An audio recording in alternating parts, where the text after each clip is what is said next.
अस्सलाम वालेकुम एवरीवन। आप अपने फेवरेट शो चाय टोस्ट और होस्ट को यूट्यूब के ऊपर देखने के लिए डॉन न्यूज़ के ऑफिशियल चैनल को सब्सक्राइब करें और बेल आइकॉन को प्रेस करना भी याद रखिए।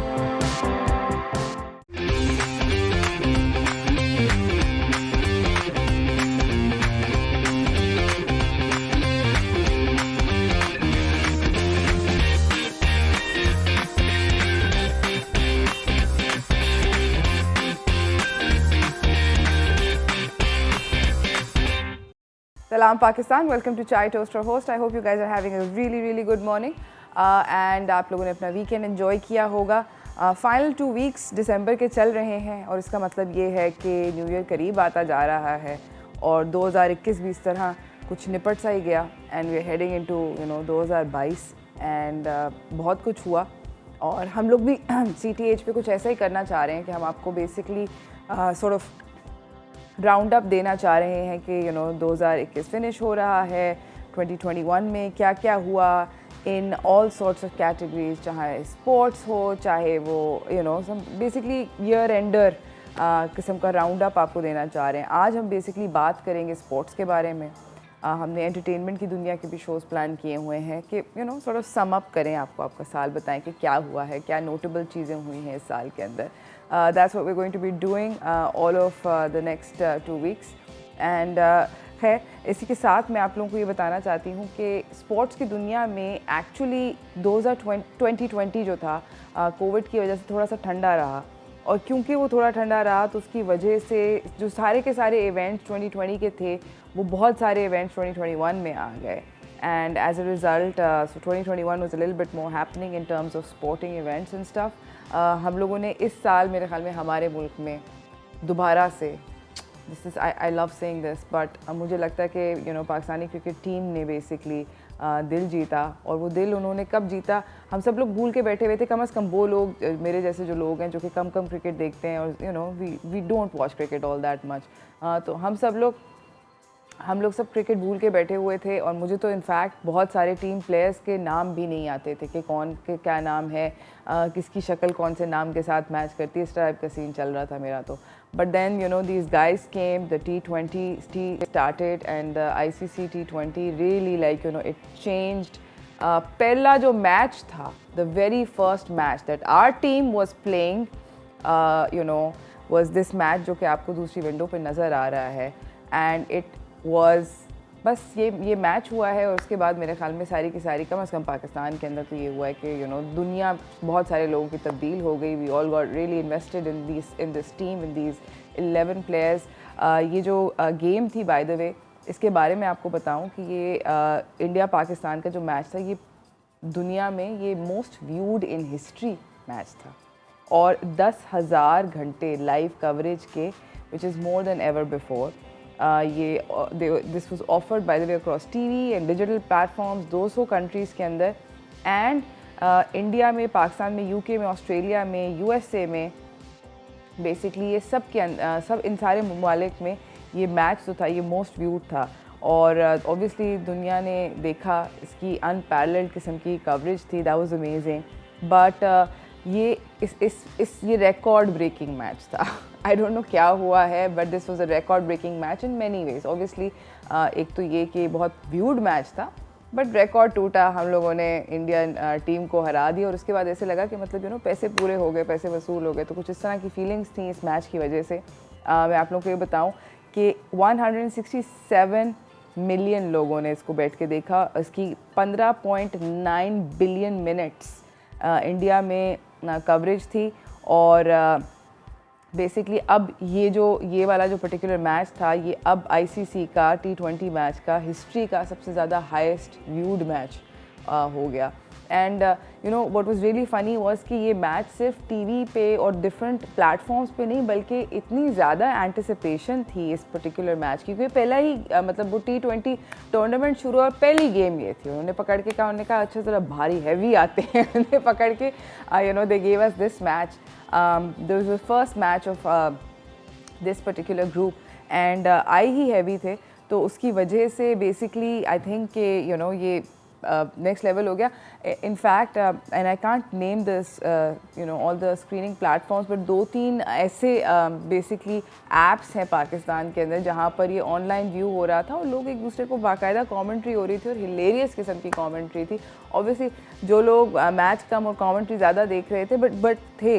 And I mean I saw the most like क्योंकि मुझे आई हैड टू गो, मुझे बीच में जाना पड़ गया था during the middle of this game.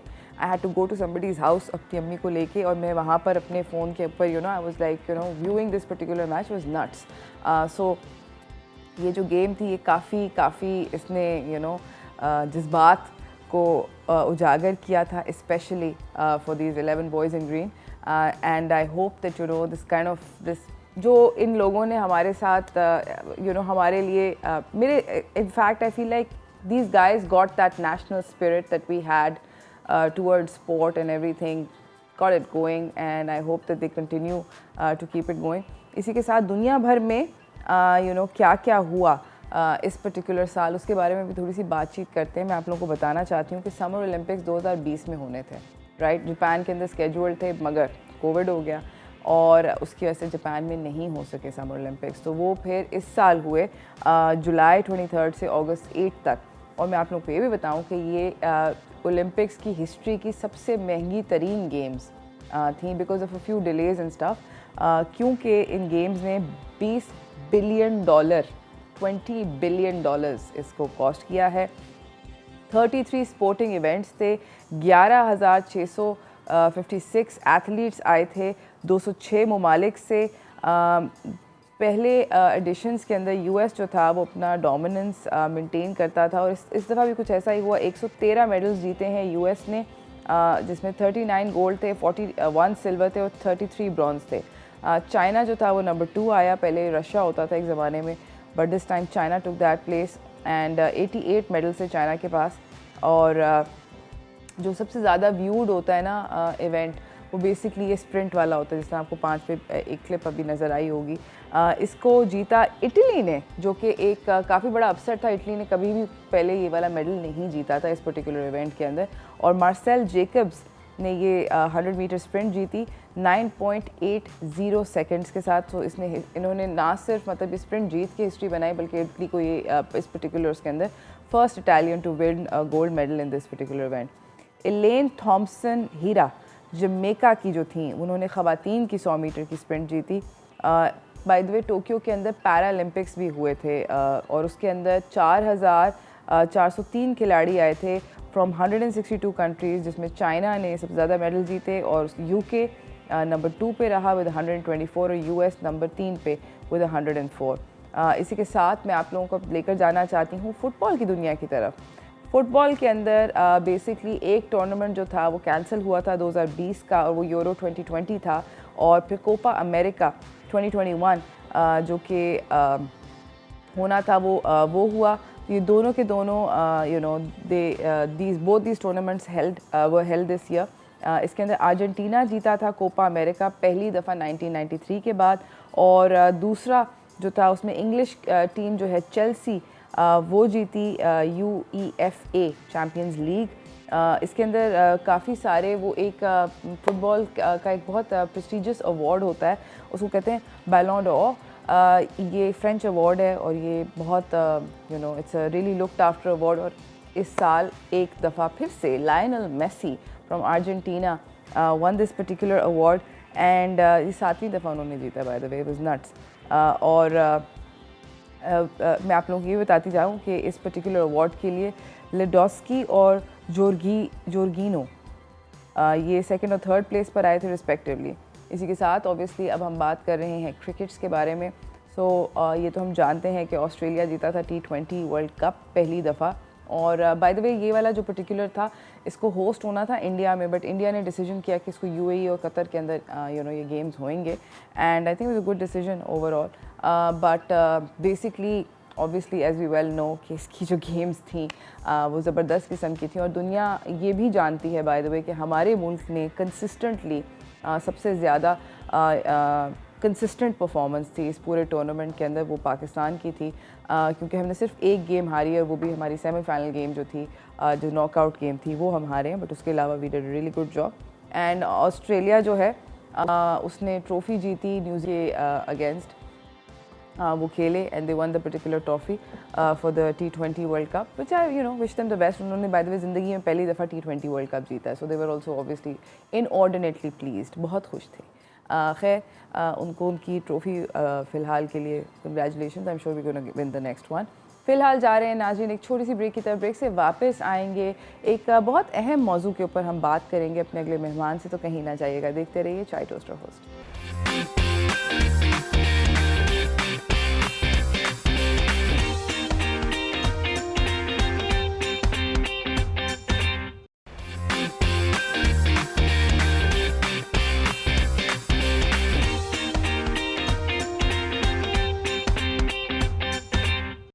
Welcome back from the break everyone. मेरी अगली मेहमान जो है उन्होंने हमें ज्वाइन कर लिया है, बातचीत करने वाले हैं एक बहुत अहम मौजू पे, तो चलते हैं व्हाट्स टोस्टिंग की तरफ।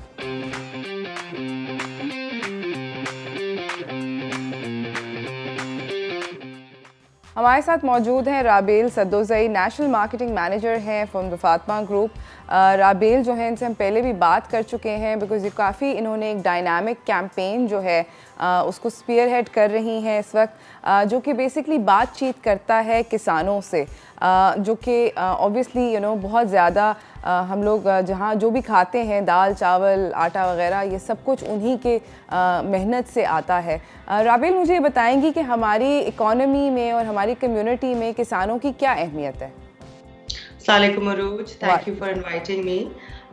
जी thank you for the question. थोड़े से आपको नंबर्स दूंगी। पाकिस्तान में 8.2 मिलियन फार्मर्स हैं और हमारी टोटल जीडीपी में अबाउट 19% एग्रीकल्चर का कंट्रीब्यूशन है। हमारी टोटल पाकिस्तान की वर्कफोर्स का agriculture contributes about 38% of the entire workforce and one of the bigger numbers is 22 million women directly और इनडायरेक्टली एग्रीकल्चर में काम करती हैं। तो आप इससे अंदाज़ा लगा सकती हैं कि ये कितना बड़ा सेक्टर है और इस पे बात कितनी कम की जाती है या इस पे डिस्कोर्स कितना कम किया जाता है। बिल्कुल एब्सोल्युटली। मुझे ये बताएं कि आपकी ये जो आप लोग स्टार्ट करे हुए हैं ये कैंपेन सलाम किसान, इस कैंपेन के ज़रिए आप लोग क्या अचीव करना चाह रहे हैं और किस तरह का डायलॉग खोल रहे हैं किसानों के साथ? जी वी स्टार्टेड दिस कैंपेन हमने 2019 में 2019 में शुरू की थी। आज ये तीसरा साल है। हम बेसिकली एक प्लेटफॉर्म क्रिएट करना चाह रहे थे जहां हमारे फार्मर बहन भाई कॉर्पोरेट सेक्टर और गवर्नमेंट सेक्टर उस प्लेटफॉर्म पे साथ आके फार्मर्स के इश्यूज और फार्मर्स की प्रॉब्लम्स पे एक बात कर सके। एक चीज़, दूसरी चीज़ ये जिस तरह आपने इंट्रोडक्शन में बताया कि हमारा खाना पीना रोटी आटा चावल गंदम सारी चीज़ें ये किसान की मेहनत से आती है, लेकिन इन पे बात बहुत कम की जाती है या उनको लाइमलाइट पे बहुत कम लिया जाता था। सो आवर सेकंड उसका जो हमारा पॉइंट था कि किसानों को हम लाइमलाइट में लेकर आएँ, उनके बारे में बात करें और उनको बताएं कि वो कितने बड़े हीरोज़ हैं हमारी जैसी एक एग्रेरियन इकोनॉमी के लिए। And third and lastly more importantly Pakistan की पॉपुलेशन हर साल 5 मिलियन बंदा ऐड होता है। तो आप सोचें कि अगर हमारी प्रोडक्टिविटी एग्रीकल्चर प्रोडक्टिविटी इन्हीं रेट पे चली तो we will be facing a severe food security crisis. तो हमें बात करनी पड़ेगी कि हम अपने किसान बहन भाइयों को किस तरह डिजिटाइजेशन मैकेनाइजेशन और इनोवेटिव टूल्स और उसके साथ हम उनको उनका काम करवाएं ताकि उनकी प्रोडक्टिविटी बढ़े और पाकिस्तान की फूड सिक्योरिटी कंसर्न्स एड्रेस हो। तो ये 3-4 चीज़ें मिला के हमने सोचा कि पूरी दुनिया में एक किसान दिन मनाया जाता है, फार्मर डे मनाया जाता है। इंडिया का अलग है, यूएस का अलग है, डिफरेंट कंट्रीज में डिफरेंट होता है। 70 साल में हमारे यहाँ कोई ऐसा दिन नहीं था जहाँ फार्मर्स के लिए बात हो सके। So we created a day called Kisan day 18 दिसंबर को, जो हम पिछले 3 सालों से मना रहे हैं। ज़बरदस्त। किसान डे पर क्या क्या एक्टिविटीज़ होती हैं? कितने किसान, पिछले साल भी आई नो कि आप लोगों ने मनाया था, कितने फार्मर्स पार्टिसिपेट करते हैं, बताइए हमें कुछ। जी I think across the country बहुत ही एक नेशनल कॉज है। आपको पता है हम सब क्यों काम करते हैं, we want to be appreciated, we want to be acknowledged. तो हमारी तरफ से हमने 3 साल पहले जी अकेला एज अ ब्रांड किया था, और अब माशाल्लाह सारे ब्रांड्स इस डे को एक्सेप्ट कर रहे हैं, गवर्नमेंट इस डे को एक्सेप्ट कर रही है। हमारी तरफ से पूरे डिस्ट्रिक्ट्स और रीजन्स में हम छोटे फंक्शंस करते हैं, हम उनको खराज तहसीन पेश करते हैं, हम उनसे बात करते हैं, उनके इश्यूज पे बात करते हैं, हम उनको और गवर्नमेंट को एक प्लेटफॉर्म पे लेके आते हैं डिफरेंट फंक्शंस में। So you know a lot of it is going on. It's not कि एक दिन, लेकिन ये पूरा महीना ही हम लोग जो है ना किसानों पे बात करें। डिजिटल मीडिया पे बहुत इस पे बात हो रही है, एंड ऑफ कोर्स आपको पता ही है कैंपेन तो हमारी चल ही रही है। थैंक यू सो मच राबेल, आपका आने का बहुत बहुत शुक्रिया, and I think it's a wonderful campaign. आप जाते जाते कोई मैसेज देना चाहेंगी किसानों को? किसानों को नहीं जी, I would like to give a message to urban, आपके जो व्यूअर्स हैं, प्लीज डू थिंक अबाउट किसान और उनकी कितनी मेहनत जाती है आपके घर तक, आपकी टेबल तक खाने आने पे, एंड प्लीज उनके लिए सलाम किसान, सरसब्ज पाकिस्तान जरूर कहिएगा। Thank you so much Rabel once again. नाज़रीन, हम लोग जा रहे हैं एक छोटी सी ब्रेक की तरफ। आपको जाने से पहले ज़रूर ये बोलूँगी कि आप हमें भी और फातिमा फर्टिलाइजर्स को भी ज्वाइन करें, ताकि हम अपने किसानों को सेलिब्रेट करें। और बिल्कुल सही कहा राबेल ने कि हम सबको अवेयर होना चाहिए कि वो कितनी ज़्यादा ज़रूरी एक सेगमेंट है हमारी पॉपुलेशन का, जिनके बगैर मैं और आप जो ज़बरदस्त चाय का कप है ये तक भी पॉसिबल नहीं है। सो हम लोग जा रहे हैं नाज़रीन एक छोटी सी ब्रेक की तरफ। ब्रेक से वापस आएंगे, आपको अपने अगले मेहमान से मिलाएंगे, तो कहीं ना जाइएगा, देखते रहिए चाय toaster host.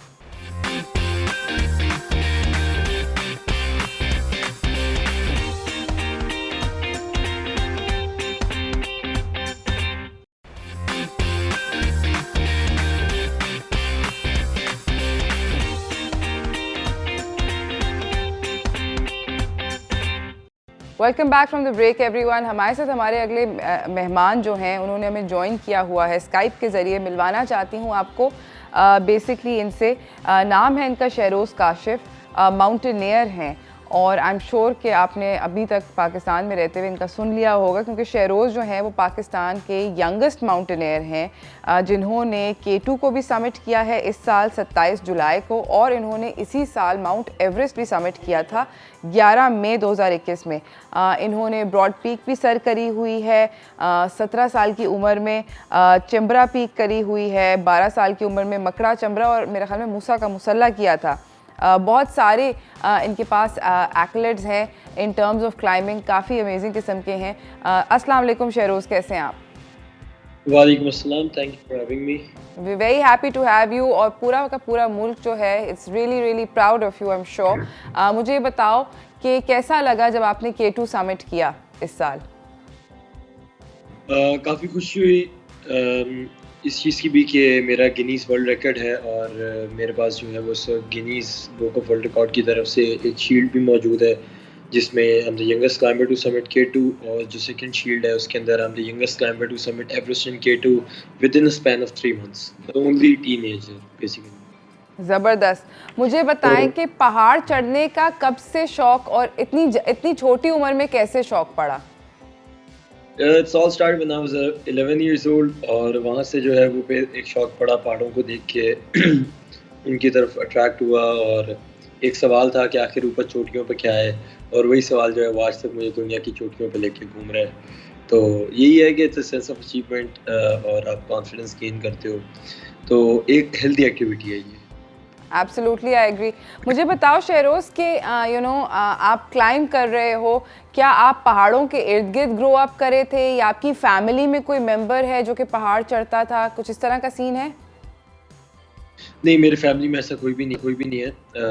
I went to शोबरान valley, वहाँ से जो है वो पहाड़ देख के मुझे शौक पड़ा। I saw some people going up towards Makra peak, तो वहाँ से मैंने फादर से पूछा, मैंने कहा कि ऐसा क्या है ऊपर जो लोग जा रहे हैं, तो उन्होंने कहा कि अभी तो नहीं खैर, लेकिन 2 हफ्ते बाद दोबारा लेके आऊँगा इधर, तो देख लेना। कि उनको था कि यहाँ तक जाएगा तब के वापस आ जाएगा, चलो शौक पूरा हो जाएगा। लेकिन फिर वो जर्नी स्टार्ट हुई, और आज अल्हम्दुलिल्लाह ज़बरदस्त। 2 highest peak in the world, 4 highest peaks in the world actually, और 2 top highest peaks, world record भी है, टाइटल भी है द ब्रॉड बॉय के नाम से। तो बस अल्लाह ताला ने एक चीज़ लिखी हुई थी और वो हो गई। अच्छा, मुझे बताएं कि आपके लिए, आपके हिसाब से आपकी मोस्ट चैलेंजिंग क्लाइंब दस फार कौन सी थी? Was it K2? Was it Everest? Was it Broad Peak? What mountain did where you were concerned about your climb? वैसे हर माउंटेन का एक अपना चैलेंज होता है, हर माउंटेन क्लाइंबर को एक टफ कंपटीशन देता है, लेकिन मुझे जो पर्सनली सबसे ज़्यादा लगा वो K2 था, बिकॉज K2 में मेरे पास कोई पर्सनल पोर्टर नहीं था मेरा। ओके। नेपाली लोगों ने मेरी हेल्प की थी, वहाँ पे मेरा जो पोर्टर था वो बीमार होकर वापस चला गया, तो I have to carry all the weight. जो मेरा 20 kg बैग था वो मुझे कैंप 2 तक लेके जाना पड़ा, वहाँ से कैंप 3 तक। लेकिन again hats off to Nepali people जिन्होंने मेरी हेल्प की ऊपर। बिल्कुल, Nepali Sherpas are like, I swear to God, मुझे ऐसे लगता है कि वो किसी और मतलब कोई और ही मखलूक है। वो पहाड़ ऐसे चढ़ते हैं जैसे कि हम लोग सीढ़ी चढ़ते हैं। It's insane to watch them. मुझे ये बताओ कि कोई ऐसा क्लाइंबर जिसको आप बहुत लुक अप टू करते हो, जिसको आपको लगता है कि this person is amazing? Reinhold Messner, obviously, इससे बड़ा क्लाइंबर नहीं है कोई भी। सॉरी, कौन? Reinhold Messner. Yes, okay, alright. और मुझे ये बताएं कि आपकी फैमिली जो है उन्होंने आपको कैसे सपोर्ट किया? मेरी फैमिली ने हमेशा से मुझे कभी किसी चीज़ पे प्रेशराइज़ नहीं किया कि तुमने डॉक्टर ही बनना है, तुमने इंजीनियर ही बनना है। और मैं रिकमेंड करूँगा जितने भी पेरेंट्स देख रहे हैं, आप भी प्लीज़ अपने बच्चे को फोर्स मत कीजिएगा कि आप डॉक्टर बने, वो बने। सबसे पहले उसका शौक़ देखें कि क्या करना चाहता है। आई नो ख्वाहिशात जो है वो बहुत इंपॉर्टेंट होती हैं हर चीज़ के लिए, लेकिन जो इंसान खुद करना चाहता है उससे बेहतर वो और कुछ नहीं कर सकता। तो मेरी फैमिली ने भी ऐसा ही किया, उन्होंने देखा कि मैं क्या करना चाह रहा हूँ। I was not good in study schooling, और मेरा जो सारा ध्यान होता था स्पोर्ट्स की तरफ होता था। तो मेरे फादर ने ये देखा कि यार इसका स्पोर्ट्स की तरफ ध्यान है, क्यों ना इसको स्पोर्ट्स ही करवाई जाए, तो जो करना चाह रहे इस पे सपोर्ट करें। मेरे फादर ने मुझे भरपूर किस्म का सपोर्ट किया। गवर्नमेंट सपोर्ट नहीं थी, प्राइवेट सेक्टर की सपोर्ट नहीं थी, कुछ भी नहीं था, तो मेरे फादर ने सपोर्ट किया मुझे। वो तो भी नहीं है। That's very heartening to hear, शेरोज़। नाज़रीन, हम लोग जा रहे हैं एक छोटी सी ब्रेक की तरफ। शेरोज़ से गुफ्तगू को जारी रखेंगे, कहीं ना जाइएगा, देखते रहिए चाय टोस्टर होस्ट।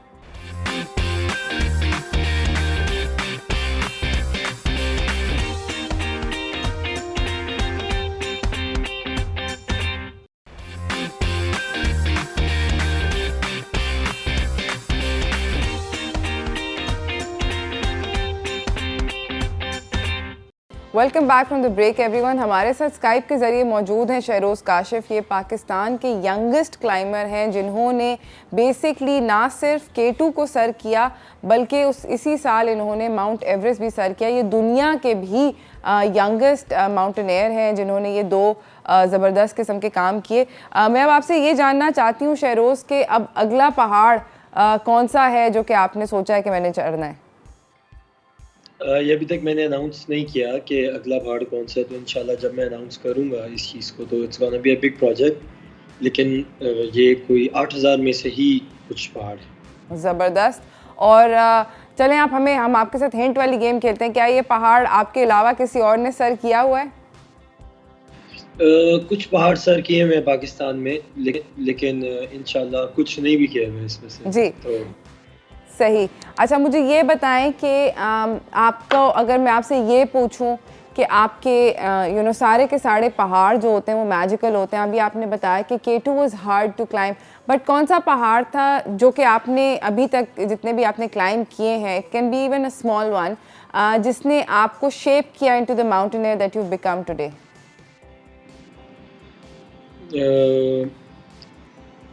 आई थिंक ब्रॉड पीक या मनासलू, मतलब अगर 8000 की बात की जाए तो। ओके।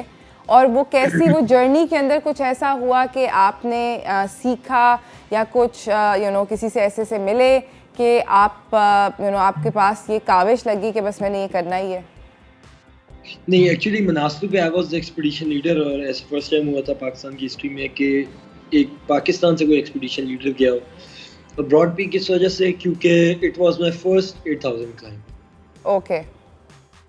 ब्रॉड पीक के ऊपर आपने ब्रॉड पीक 2-3 रास्तों से होता है, सर किया जाता है। आप पर्सनली आपको कौन सा पसंद है? उसका जो नॉर्मल रूट है, अच्छा, जो ब्रॉड पीक सैडल से आता है, जो वो ठीक। और मुझे ये बताएं कि क्लाइंबर्स जो होते हैं वो जनरली जब भी किसी रूट को मैप करते हैं माउंटेन्स के ऊपर, तो वो दिमाग उनका यही चल रहा होता है कि हम लोग ये वाला जो है ये फ़लानी एक्सपेडिशन ने किया, ये वाला जो है ये फ़लानी एक्सपेडिशन ने किया। कभी आपके दिमाग में होता है कि नहीं यार मैं नया वाला करूँगा? एक्चुअली हम ये नहीं सोचते कभी भी कि ये फलां इंस्पिरेशन ने किया इससे मैं ये वाला करूँगा। हम ये वाला सोचते हैं कि जान किस में बच सकती है। सही। अच्छा, मुझे ये बताएं कि आप यू सेड कि आपके वालिद ने आपको बहुत सारा सपोर्ट, अब आपने कोई जाते जाते यंग बच्चों के लिए कोई मैसेज देना चाहेंगे? Do you want to talk about the next mountain that you are climbing, anything at all? मैं हमेशा से यही कहता हूँ कि just challenge your limits, go where you feel most alive, and if society doesn't accept anything, you are the one who can change the society. So mountaineering अगर आप करना चाहते हैं तो just fight for your right और इस चीज़ को लेके आपकी सोसाइटी के अंदर। Absolutely, thank you so much Shahroz, आपका आने का बहुत बहुत शुक्रिया। गाइस मैं आप लोगों को बताती चलूँ, ये शहरोज़ काशिफ थे बेसिकली, और इन्होंने अमेजिंग किस्म के फीट्स किए इन द माउंटेनियरिंग स्पोर्ट, और पाकिस्तान को मैप पे डाला क्वाइट असर्टिवली। इस साल आई थिंक बहुत सारे माउंटेनियर्स ने, शहरोज़ के अलावा और भी बहुत सारे माउंटेनियर्स ने ये किया है ना। I feel so happy to meet all these young people जो कि स्पोर्ट के अंदर और अपने पैशन को फॉलो कर रहे हैं। They bring very very true to themselves. आज हम बात कर रहे हैं throughout the show all the sporting events that have occurred, और उसको राउंड अप करने की कोशिश कर रहे हैं कि इम्पोर्टेंट कौन कौन से थे। आपको मिलवाएंगे हम अपने अगले मेहमान से, हमारे पास और भी बहुत सारे मेहमान आएंगे, बात होगी डिफरेंट स्पोर्टिंग इवेंट्स के बारे में, तो कहीं ना जाइएगा, देखते रहिए चाय टोस्ट और होस्ट।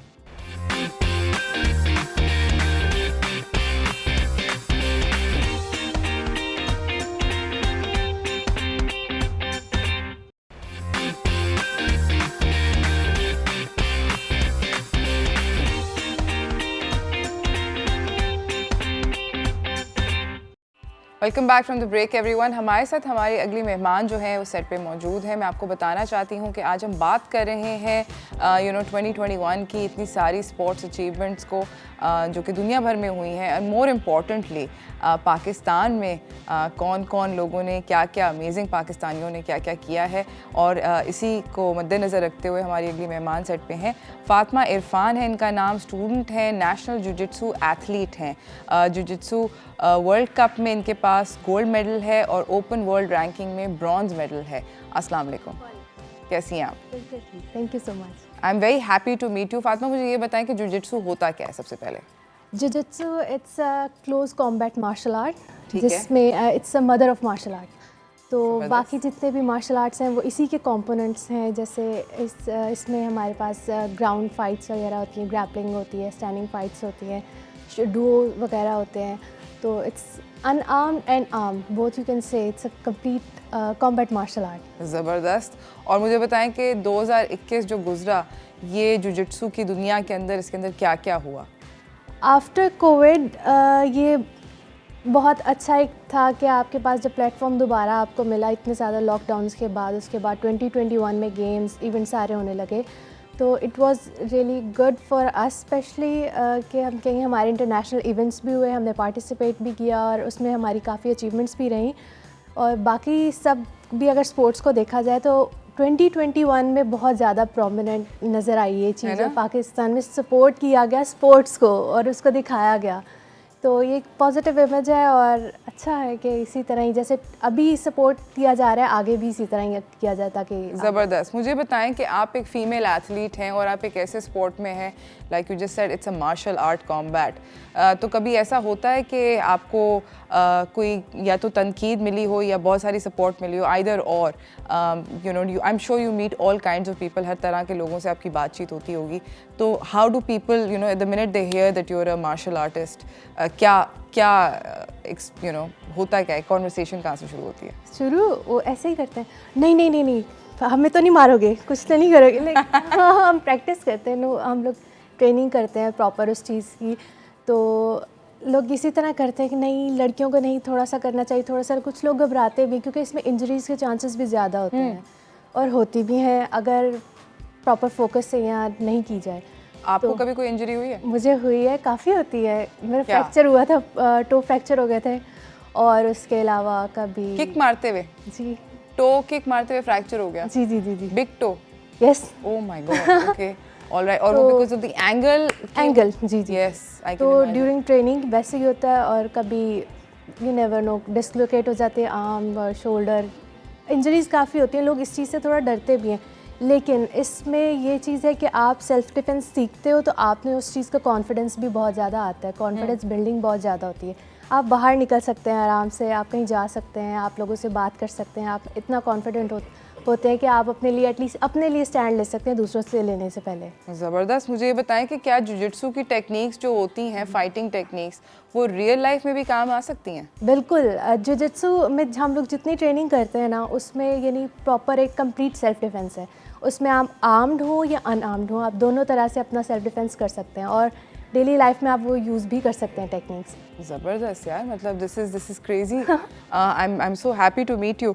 मुझे ये बताएं कि जुजित्सु के अंदर आप मतलब आप ट्रेन जब करती हैं तो आप दिन का कितने घंटे करती हैं या हफ्ते के कितने घंटे करती हैं, क्या सीन है? मॉर्निंग ट्रेनिंग भी होती है, और जब स्पेशली जब इवेंट्स होते हैं तब तो हमारे टाइम ज़्यादा हो जाता है। वैसे शाम में भी हम लोग ट्रेनिंग करते हैं, लाइक 4:30 और 5 to 9, इस तरह हम लोग ट्रेनिंग करते हैं शाम में। So, शाम 2 घंटे बेसिकली? Like 3 to 4 hours। 3 से 4 घंटे आप हर रोज़ ट्रेन करती हैं? जी, और अगर आप ना करो तो आप पीक फिजिकल परफॉर्म नहीं कर? इम्पॉसिबल है आपको उस लेवल पे, सर्टेन लेवल पे जाके फिर खेलना, क्योंकि इसके लिए आपको प्रॉपर ट्रेनिंग चाहिए, और आपकी फ़िज़िकल फ़िटनेस उतनी, पहले हम फ़िज़िकल ट्रेनिंग भी करते हैं, फिर हम टेक्निकल ट्रेनिंग जितनी हमारी उतनी फिर वो भी करते हैं। और फिजिकल ट्रेनिंग में क्या क्या करते हैं आप? फ़िज़िकल ट्रेनिंग में हम जिम वगैरह, वर्कआउट वगैरह भी करते हैं, और उसके अलावा वहाँ मैट ट्रेनिंग अलग से होती है, लेकिन उससे पहले लाइक पुशअप्स, सिटअप्स हो गए, और टायर, और ये सब rope and yes pullups. Are you serious? तो मतलब आप वजन भी उठाती हैं, अपने आप को भी खींचते जी। हो, all of that, so you have like crazy upper body strength, yes right? आपसे हाथ अभी मैं थोड़ी देर में मिलाऊंगी। बिल्कुल। देखते हैं। क्या ओके, मुझे बताएं कि जुजित्सु के फंडामेंटल्स जो होते हैं, let's talk about unarmoured first. क्या होते हैं? क्या उसके अंदर किक्स और पंचेस होते हैं, या नी वाले किक्स भी होते हैं? क्या फंडामेंटल्स क्या होते हैं? जुजित्सु का आप इस तरह 4 कैटेगरीज में डिवाइड कर सकते हैं। Okay. नेवाजा, ground fighting, fighting system, standing fight like taekwondo, karate, उसमें Okay. किक्स, पंचेस, और उसके अलावा है हमारे डुओ सिस्टम, और एक है हमारे क्लोज कांटेक्ट, यानी फुल कांटेक्ट जो होता है, यानी ओके, फ्री हिट्स वगैरह। All right. नेवाजा में सारी ग्राउंड फाइट होती है, जिसमें लॉक्स होते हैं, चोक्स होते हैं, Like आर्म wrestling? बार्स तकरीबन लाइक रेसलिंग? कह सकते हैं, लेकिन स्टैंडिंग से वो स्टार्ट होती है, देन वो आप ग्राउंड पे चले जाते हैं, फिर उसमें आप चोक्स करते हैं, लॉक्स लगाते हैं, आर्म बार्स होते हैं, नी बार, और ये सब। उसके अलावा फाइटिंग सिस्टम में होता है, फिर आप किक्स, पंचेस करते हैं, और फिर आपको टेक डाउन करना होता है, उसमें जूडो भी आ जाता है। ओके, और फिर और जो हमारा डुओ सिस्टम है, उसमें टेक्निक्स परफॉर्म करनी होती हैं, जिसमें आप 4 कैटेगरीज होती हैं, जिसमें आपने वेपन्स के साथ अटैक होता है, वेपन हो गया कोई स्टिक, नाइफ, और आपने वो टेक्निक्स परफॉर्म करके दिखानी होती हैं। Okay then, all right, sounds मतलब। और the last one is the free hits, जिसमें Yes. जो लगे, You can do it. Anything. कुछ भी। That's crazy. अच्छा, मुझे बताएं कि दुनिया में सबसे ज़्यादा अच्छा जुजित्सु प्लेयर्स जिनको आप जानती हैं वो किस मुल्क हैं?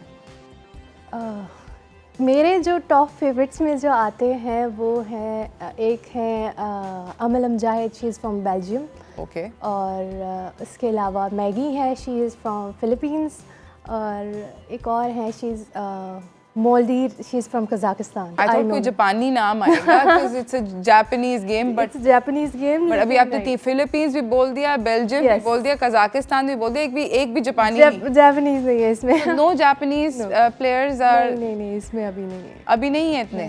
Wow, that's insane. Okay, that's okay, my mind is blown. मुझे ये बताएं कि प्रोफेशनल जुजित्सु प्लेयर्स के अंदर इन मेन कितने सपोर्ट है, और विमेन की कितना सपोर्ट है? अच्छा, दोनों को सपोर्ट इक्वली है, क्योंकि अगर हम स्पॉन्सर्स वगैरह की भी बात करते हैं, लेकिन वैसे अगर दूसरी बात देखी जाए, हम ट्रेनिंग जब करते हैं, वी ट्रेन टुगेदर, ओके सब हम लोग साथ ट्रेनिंग कर रहे होते हैं, तो उसमें हमारे जो सीनियर्स भी हैं वो भी हमें काफ़ी सपोर्ट करते हैं, हमारे इंस्ट्रक्टर्स वो भी इस चीज़ में बहुत सपोर्ट करते हैं। तो उसमें हमें डिफरेंस नहीं किया जाता कि ये फ़ीमेल है या ये मेल एथलीट है। जब ट्रेनिंग करनी है तो दोनों ने एक साथ करनी है, everybody is quantity equal, everybody is equal. Wow okay proper training होगी और सबकी इक्वल ट्रेनिंग होगी। कोई ऐसा नहीं होगा कि कोई कि मुझे जाना है, मुझे पानी में थक गई, नहीं कोई सीन नहीं है। नहीं, ऐसा कुछ भी नहीं है। Okay, that's प्रॉपर टाइमिंग्स के साथ हम लोग ट्रेनिंग करते हैं और हमें पता है कि हम अब नहीं जाना, जब अलाउ नहीं है, जब तक हमारे कोच अलाउ नहीं करेंगे हम मैट से नीचे जा सकते, और ये रूल सबके लिए बराबर है, इधर फीमेल और मेल। Okay that's insane. मुझे ये बताएं कि आप क्या नेचुरली गुड थे, मतलब यू अमेजिंग एट जिu-jitsu, नेचुरली इंक्लाइंड थे इस पर्टिकुलर स्पोर्ट के लिए, या पहले आप कुछ और स्पोर्ट खेलती थी and then you got into this? ये थोड़ी सी इंटरेस्टिंग स्टोरी है। एक्चुअली मैंने स्टार्ट किया था कॉलेज लाइफ से अपनी, क्योंकि उससे पहले इतनी अपॉर्चुनिटीज़ नहीं मिल रही थी। सही। कॉलेज में मैंने स्टार्ट किया था वॉलीबॉल खेलना। ओह वहाँ पे भी मैं I was substitute player. that has nothing to do, volleyball's got nothing to do yes with jiu-jitsu. Exactly, वो बिल्कुल एक ट्विस्ट है स्टोरी में। ओके तो हुआ इसी तरह था। फिर मैंने वॉली जब स्टार्ट किया था, लेकिन वहाँ पे भी मुझे अपने टीचर से बहुत सपोर्ट मिली थी, उन्होंने आगे पे फर्दर क्लब्स का बताया। फिर मैं साइकिलिंग के लिए भी गई थी, मैंने साइकिलिंग भी की थी। ओके मुझे वहाँ पे okay I understand from this story now कि आप एथलेटिक थी, आप वॉलीबॉल में भी इंटरेस्टेड थी, साइकिलिंग में भी इंटरेस्टेड थी, एथलेटिक्स में Yes. इंटरेस्टेड थे। ओके लेकिन फाइनली मुझे आके जब जिu-jitsu में आई तो मुझे यहाँ पे अपना एक प्लेटफॉर्म मिला। और जिu-jitsu में कैसे लगा आई? कि किसी ने बताया? मुझे कहा गया, कहते हैं आपकी फिजिक भी है, फिटनेस भी है, हाइट भी है, आप मार्शल आर्ट्स में क्यों नहीं जाते हो? फिर मैंने कहा अच्छा ओके फाइन, मैं मार्शल आर्ट्स में जाऊँ। फिर जब मैंने वहाँ पे किया, no doubt it was a hard work. इतने लोग अभी कहते हैं यू वर लकी, इतना कुछ किया या लकी हो यहाँ तक पहुँचे। यानी लकी नहीं, it's lots of hard work, बहुत ज़्यादा पेशेंस, और आप फेलियर्स हर चीज़ से गुजरने के बाद आज आप यहाँ पे पहुँचते। फिर लोग कहते हैं you are lucky, we are not lucky. Not बहुत मेहनत करी है। बहुत मेहनत किया फिर यहाँ तक पहुँचे हैं। अच्छा मुझे ये बताएं कि अगर जिu-jitsu मतलब आपने मार्शल आर्ट्स के लिए jiu-jitsu क्यों पिक किया? टाइक्वांडो भी था, कराटे है, there so many other martial arts, why jiu-jitsu? वो इसलिए मेरे फादर ने ना कांटेक्ट किया था ना, जब काफ़ी पहले किया था, तब नहीं था इतना अच्छा मैं जाऊंगी या नहीं जाऊंगी। लेकिन जब किया तो तब पता चला यहाँ पे jiu-jitsu भी है। एक मेरे लिए भी एक बिल्कुल डिफरेंट चीज़ थी, एक jiu-jitsu क्या किस तरह होगा। लेकिन यहाँ पे हमें ट्रेनिंग करवाते हैं, जूडो भी करवाते हैं, jiu-jitsu भी करवाते हैं, कराटे भी और ताइक्वांडो यानी कंप्लीट सब करवाते हैं। लेकिन अपॉर्चुनिटीज़ जो है jiu-jitsu में बहुत ज़्यादा है, बहुत ज़्यादा है, रियली? बहुत हैं। Okay so that's good to know. हम लोगों को ये बात एक्सप्लोर थोड़ा सा और करेंगे मगर इस ब्रेक के बाद कि jiu-jitsu में बहुत सारी अपॉर्चुनिटीज़ हैं। वो अपॉर्चुनिटीज़ क्या है ये जानेंगे ब्रेक के बाद। कहीं ना जाइएगा, देखते रहिए चाय टोस्टर होस्ट।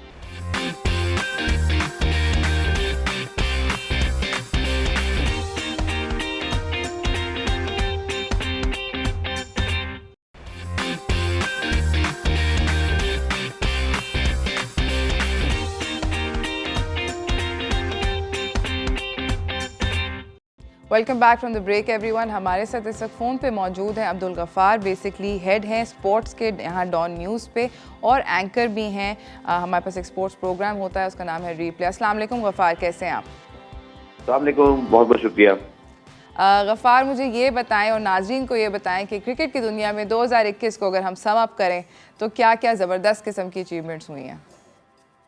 अब बिल्कुल पाकिस्तान क्रिकेट के लिए स्पेशली मैं समझता हूँ आखिरी 3 महीने इस साल के बहुत अच्छे रहे, क्योंकि जो ICC T20 वर्ल्ड कप हुआ वहाँ पाकिस्तान टीम ने अपनी कारकर्दगी से ना सिर्फ फैंस के दिल जीते बल्कि एक बहुत जबरदस्त ब्रेकिंग न्यूज उससे कुछ देर पहले दोबारा पाकिस्तान क्रिकेट को भी मिली है राबिया के न्यूजीलैंड की क्रिकेट टीम आइंदा साल दिसंबर और जनवरी में पहले पाकिस्तान का दौरा करेगी और उसके बाद 2023 में फिर न्यूजीलैंड की टीम 5 वनडे और 5 T20 मैचेस खेलने आएगी। ये बहुत बड़ी डेवलपमेंट है। पाकिस्तान ने आखिरी इस क्वार्टर के अंदर जो परफॉर्मेंसेस दी हैं, जो हमने मेहनत की है इस हवाले से आइंदा साल बहुत एक्साइटिंग है। लेट मी टेल यू कि शायद पाकिस्तान क्रिकेट का सबसे बड़ा साल है। अगला जो साल है जो पाकिस्तान को सबसे समझ लीजिए पिछले 10-15 सालों में जो सबसे बड़ी क्रिकेट की जो पाकिस्तान की अचीवमेंट रहेगी इंशाल्लाह, चूंकि न्यूजीलैंड, इंग्लैंड और ऑस्ट्रेलिया इन तीनों को आइंदा साल पाकिस्तान का दौरा करना है और ये 20 साल में पहली मरतबा होगा। तो नाउ इमेजिन कि 2022 पाकिस्तान क्रिकेट के लिए कितना इंशाल्लाह स्पेशल होने वाला है। We are super excited for this के न्यूजीलैंड, इंग्लैंड ऑस्ट्रेलिया जैसी टीमें 20 साल बाद पाकिस्तान आएंगी। जहां तक आपने इस साल की बात की, आई थिंक पाकिस्तान अनलकी रहा कि पाकिस्तान ने वर्ल्ड T20 में शानदार कारकर्दगी दिखाई। हम अनबीटन रहे, हमने सारे मैचेस जीत के सेमीफाइनल के लिए क्वालिफाई किया, और जहां बहुत कांटेदार मुकाबले के बाद जो है वो पाकिस्तान को ऑस्ट्रेलिया ने हराया था। लेकिन रिजवान और बाबर, आई थिंक ये साल इन दोनों के नाम रहा, स्पेशली मोहम्मद रिजवान के 2000 रन बनाने वाले पाकिस्तान नहीं बल्कि दुनिया के पहले क्रिकेटर बने T20 फॉर्मेट के अंदर, फिर सबसे ज्यादा कैलेंडर ईयर में रन बनाए। इसी तरह शाहीन और असम की कारकर्दगी बहुत अच्छी रही। तो पाकिस्तान क्रिकेट के लिए आखिरी क्वार्टर बहुत अच्छा रहा, और साथ साथ जो बहुत नोटेबल चीज रही अभी आप पाकिस्तान स्पोर्ट्स के लिए, आई थिंक पाकिस्तान के जो एथलीट्स हैं स्पेशली तलहा और अरशद नदीम, इन्होंने बहुत अच्छी इस ओलंपिक के अंदर कारकर्दगी दिखाई। गो के मेडल तो नहीं जीत सके, लेकिन दिल जरूर जीते और मुस्तकबिल के लिए एक पैगाम जरूर दिया कि अगर मेहनत की जाए, पाकिस्तान गवर्नमेंट थोड़ा सा फोकस करे क्रिकेट के अलावा दीगर खेलों पर, तो हम ओलंपिक के मेडल भी जीत सकते हैं। Absolutely, I agree. मुझे बताएं कि ये अभी आप बात कर रहे थे इतने ये के दौरे होंगे, आपके ख्याल में उसकी क्या वजह है सबसे बड़ी? मेरा पर्सनली ये ख्याल है कि अगर इतनी अच्छी परफॉर्मेंस ना दी जाती T20 के अंदर पाकिस्तान की तरफ से, तो शायद मे बी कंसिडर ना करते। But I think that we put ourselves there on the map, and that is why इन सब लोगों ने कहा कि नहीं जी, हम आपके मुल्क आ रहे हैं खेलने। बिल्कुल आपने ठीक कहा, is one of the reason and a very main reason, क्योंकि जब आपकी परफॉर्मेंस अच्छी होती है, आप बड़ी ब्रांड बन जाते हो, तो फिर आपके साथ हर कोई खेलना चाहता है, और वो फिर आप जरूरत बन जाते हो दूसरे बोर्ड्स की, ब्रॉडकास्टर्स की, फैंस इसमें एंगेजमेंट बहुत होती है। लेकिन मैं समझता हूँ कि पाकिस्तान ने रावे जो सिलसिला शुरू किया था 2015 में, जब जिम्बाब्वे की टीम आई, इसमें सबका क्रेडिट है, नजम सेठी साहब, शहरियार साहब, फिर एहसान मानी, और अब वसीम खान के बाद फिर अब रमीज राजा साहब बहुत अच्छा काम कर रहे हैं। देखें कि उन्होंने न्यूजीलैंड के और इंग्लैंड के जो दौरा पाकिस्तान की मनसूखी हुई थी, आपको याद होगा वर्ल्ड कप से पहले पाकिस्तानी फैन बड़ा डिसहार्ट हुए। पाकिस्तान क्रिकेट बोर्ड ने इसको बहुत एग्रेसिवली और बड़ी प्लानिंग के साथ टैकल किया। जहां तारीफ करनी चाहिए जरूर करेंगे कि पाकिस्तान क्रिकेट बोर्ड ने बिल्कुल भी बॉक डाउन नहीं हुए, बिल्कुल घबराए नहीं, उल्टा बहुत ज्यादा एग्रेसिव आकर पाकिस्तान क्रिकेट बोर्ड ने साथ दिया। और उसका फायदा ही हुआ कि इंग्लैंड क्रिकेट बोर्ड के, देखें इस बार की सबसे बड़ी हेडलाइन जो पाकिस्तान के लिए एक मॉरल विक्ट्री रही कि इंग्लैंड क्रिकेट टीम ने जो दौरे पाकिस्तान से इनकार किया, या जब वो चले गए बड़ा लेम एक्सक्यूज बना के न्यूजीलैंड के बाद, तो इतना प्रेशर बिल्ड हुआ कि उनके चेयरमैन को मुस्ताफी होना पड़ा। ये पाकिस्तान क्रिकेट की और पाकिस्तान क्रिकेट बोर्ड की बहुत बड़ी फतह थी, क्योंकि ज्यादती की थी इंग्लैंड ने, जो कि पाकिस्तान ने ये जो सब कुछ अचीव किया था, इसके पीछे एक वजह ये थी कि हमने मुश्किल वक्त में पूरी दुनिया का साथ दिया। पाकिस्तान पहला। बिल्कुल, absolutely, thank you so much Ghaffar, आपका हमसे मिलने का बहुत बहुत शुक्रिया, और थोड़ा सा एक ओवरव्यू देने का बहुत शुक्रिया। हमारे साथ यहाँ पे फातिमा मौजूद हैं। फातिमा, मुझे मेरे पास टाइम का मुकाबला सख्त है, if in a nut cell अगर आप मुझे ये बता दें कि अगर कोई बच्चियाँ ज्वाइन करना चाहती हैं, बच्चे फॉर दैट मैटर, कोई भी एथलीट जुजित्सु की तरफ आना चाहता है, तो उसको क्या करना चाहिए? उसको, अगर आप इतने पैशनेट भी हैं तो आप आना चाहते हैं, तो हमारे यहाँ पे अगर कराची में भी हैं स्पेशली आप, तो आप यहाँ हमारा क्लब है कराची मार्शल आर्ट्स अकेडमी, आप वहाँ पे आ सकते हैं, ट्रेनिंग कर सकते हैं, या आप डायरेक्ट कांटेक्ट भी कर सकते हैं। वहाँ पे उनके ऑफिशियल पेजेस भी हैं, और it's nothing to be afraid of. बहुत इंटरेस्टिंग गेम है, आप इसको आगे अपना प्रोफेशनली भी लेके जा सकते हैं, एज एथलीट भी ले सकते हैं, अपने पर्सनल सेल्फ डिफेंस के लिए भी ले सकते हैं, and anybody can do it if they are interested. Amazing, thank you so much Fatima, आपका आने का बहुत बहुत शुक्रिया। इसी के साथ नाज़रीन, हम लोग जा रहे हैं एक छोटी सी ब्रेक की तरफ। ब्रेक से वापस आएंगे, अगले मेहमान से बात करेंगे, कहीं ना जाइएगा, देखते रहिए चाय toaster host.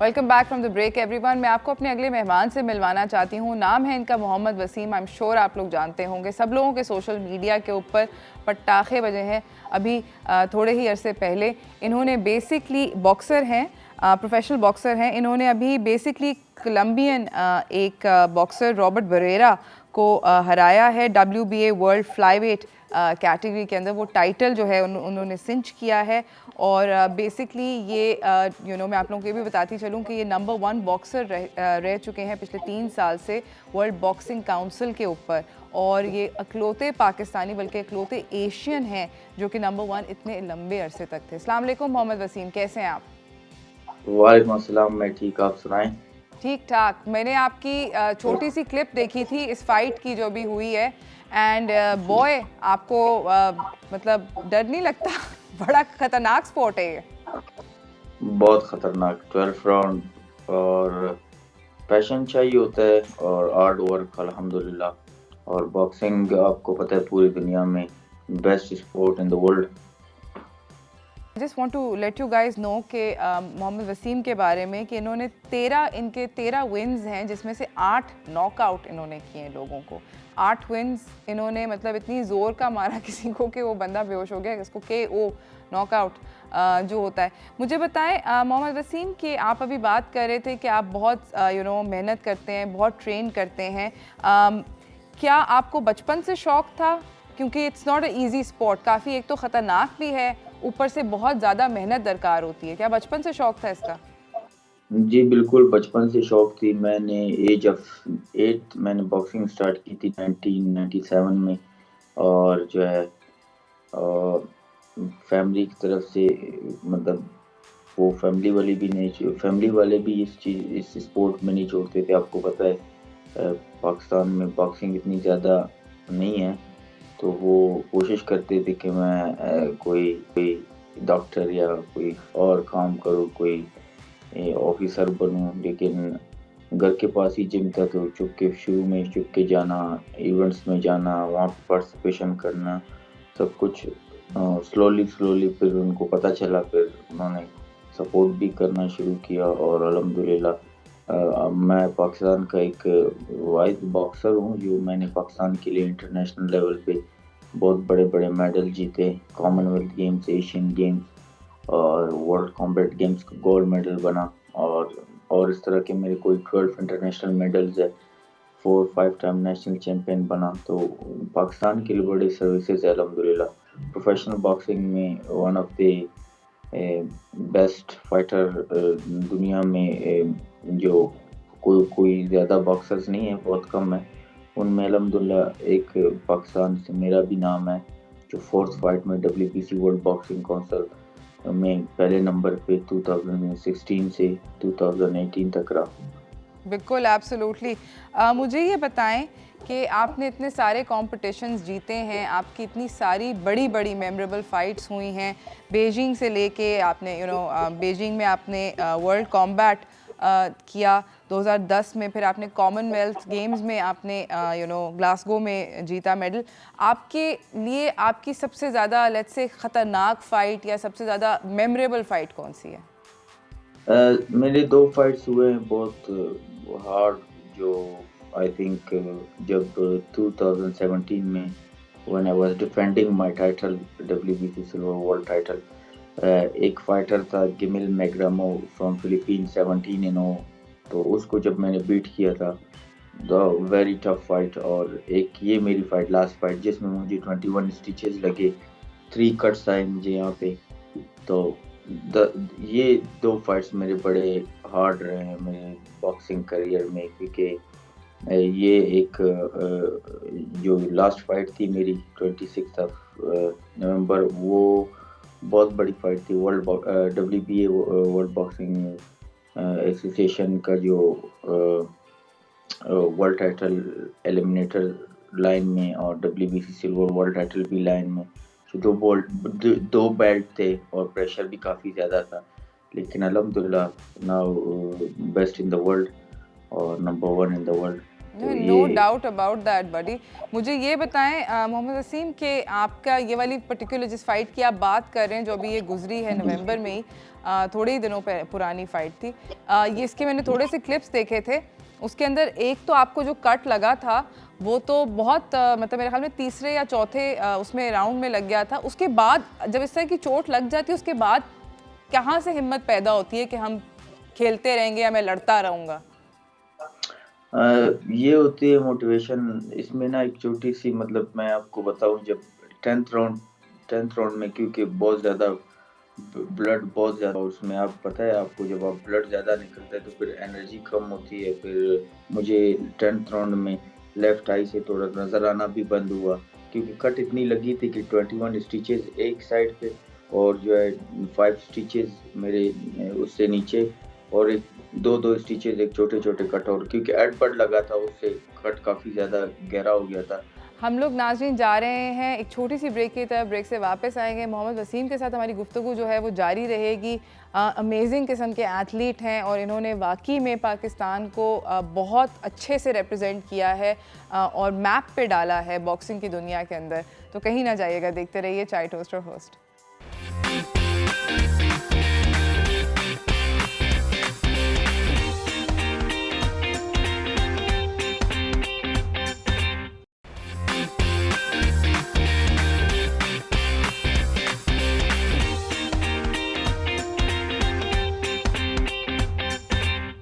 Welcome back from the break everyone. हम बातचीत कर रहे थे मोहम्मद वसीम के साथ, जो कि एक अमेजिंग किस्म के प्रोफेशनल बॉक्सर हैं।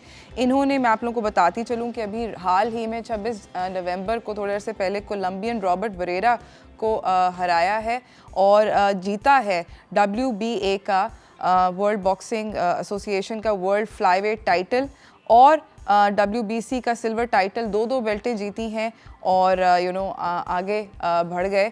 अमेजिंग किस्म के बॉक्सर हैं, इन्होंने पाकिस्तान को मैप पे डाला है। मोहम्मद वसीम, मुझे ये बताएं कि आपने मतलब इतने अरसे से बॉक्सिंग की दुनिया के अंदर अमेजिंग किस्म के आप ये टाइटल्स कर रहे हैं, आपकी सबसे बड़ी इंस्पिरेशन क्या है? क्या वजह है कि जो आपको हार मानने नहीं देती? बहुत चीज़ें हैं लाइफ में। आपको पता है कि सबसे बड़ी चीज़ है, आई थिंक, कि जब लोग आपको डीमोटिवेट करते हैं तो वो एक मेरे लिए मोटिवेशन है। मैं पुश करता हूँ अपने आप को और मैं प्रूव करता हूँ एवरी टाइम। लाइक मैंने 3-4 साल पहले मैंने कोई टाइटल जीता, उसके बाद बहुत से ऐसे लोगों ने कहा कि आप नहीं कर सकते, आप आगे नहीं जा सकते, आपने जो जीता अब बस आप जीत चुके हैं और अभी आपकी जो बॉक्सिंग करियर है वो बहुत कम है। तो वो फिर प्रूव करने के लिए मैं अपने आप को पुश करता हूँ। मैं अपनी ट्रेनिंग में 1000% लाइक अपने आप को प्रूव करता हूँ, और फिर जब मैं रिंग में जाता हूँ तो मैं अल्हम्दुलिल्लाह परफॉर्म करता हूँ। एब्सोल्युटली, और परफॉर्म करते हुए तो हमने आपको नो डाउट देखा है। मुझे बताएं कि एक बॉक्सर के लिए जो कहते हैं कि जज्बा वर्सेस टेक्निक, दोनों में से ज़्यादा क्या ज़रूरी होता है? आई थिंक आपको बॉक्सिंग में आपको बड़ा रिलैक्स रहना होता है, और मोस्ट प्रॉब्ली टेक्निक और फिटनेस 100%। आपको जो फिजिकली फिटनेस है आपकी, जो आपको अपने आप को फिट रखना और अपनी डाइट का ख्याल रखना और अपने आप को ट्रेनिंग में पुश करना, आई थिंक ये बेस्ट है फॉर मी। मैं यही चीज़ें करता हूँ। उसके बाद आपके पास जज्बा है। मुझे बताएं जाते जाते मोहम्मद वसीम कि अगर आप किसी यंग पाकिस्तानी, जितने भी बच्चे इस वक्त आपको देख रहे होंगे, जितने भी हमारे नाजरीन देख रहे हैं, आप उनको कोई मैसेज देना चाहेंगे? जी बिल्कुल, बहुत टैलेंट है पाकिस्तान में बॉक्सिंग में, ख़ासकर जिस एरिया से मेरा ताल्लुक़ है, कोयटा। और मैं अपने यंगस्टर लड़कों को, जितने भी पाकिस्तान में जो दूसरे स्पोर्ट में, मैं उनको कहना चाहता हूँ कि बॉक्सिंग में इसमें काफ़ी अच्छा है। अगर आप अच्छे लेवल पे बॉक्सिंग करें तो गुड लक, क्योंकि ये एक ऐसी स्पोर्ट है जो आपको प्रॉपर जो डिसिप्लिन और आपको लाइफ गुजारने का तरीका सिखाते हैं। That's it. Thank you so much, बहुत बहुत शुक्रिया मोहम्मद वसीम आपका हमसे बातचीत करने का। Guys we need to really मैं जाने से पहले ये ज़रूर कहना चाहूँगी कि इतने सारे हमने आपको आज प्रोफेशनल एथलीट से मिलाया। Young Shahroz who is an amazing climber, Fatima आई थी जिजिट्सू प्लेयर हैं मोहम्मद वसीम आए, जो कि दुनिया भर में अपने आप को मनवा चुके हैं बॉक्सिंग की दुनिया में।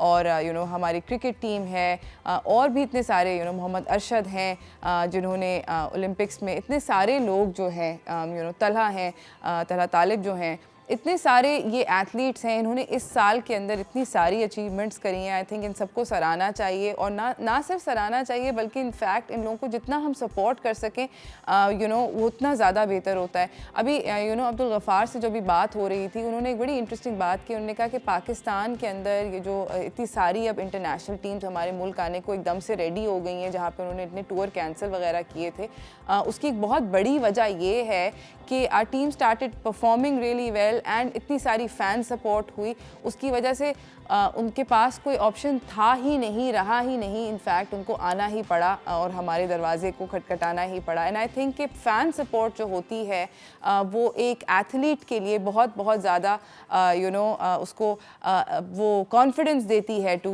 गो on and keep on achieving. तो I hope that we all as fans can support all the athletes and जिस तरह 2021 एक ज़बरदस्त किस्म का साल गुजरा स्पोर्ट्स की दुनिया में, आई होप कि 2022 भी पाकिस्तान के लिए उतना ही अच्छा गुजरे। मुझे मेरी टीम को इजाज़त दीजिए, कल हम करेंगे एक नया राउंड अप, मगर कल सुबह 9 बजे तक मुलाकात होगी। तब तक के लिए अल्लाह हाफ़िज़।